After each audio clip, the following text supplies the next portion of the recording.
मंडळी, सहकार विभागाकडून थकीत शेती कर्जाची माहिती संकलित करण्यात येत आहे। यात जिल्हा सहकारी बँकेचे शेतकऱ्यांकडून 2,746 कोटींचे कर्ज थकीत असल्याचा प्राथमिक अहवाल आहे। महायुती सरकारने जून अखेरपर्यंत शेतकऱ्यांचे थकीत कर्ज माफ करण्याची घोषणा केली आहे।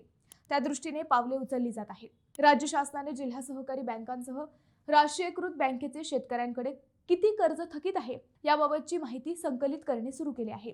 जिल्ह्यात जिल्हा सहकारी बँकेचे सर्वाधिक खातेदार आहेत। या बँकेचे 2,66,665 शेतकऱ्यांकडे 2,746 कोटींचे कर्ज थकीत आहे। हा अहवाल शासनाला पाठवण्यात येणार आहे।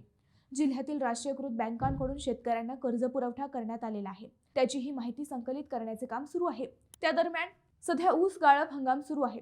ऊस तोडणीनंतर कारखान्याकडून ऊसाचे पैसे शेतकऱ्यांना वितरित होत असताना मात्र कारखान्यांच्या आडून बँकांकडून कर्ज वसुली सुरू आहे। सरकारकडून कर्जमाफीची घोषणा करण्यात आली असताना बँकांकडून सक्तीची कर्ज वसुली करण्यात येत असल्याने शेतकरी संतप्त झालाय।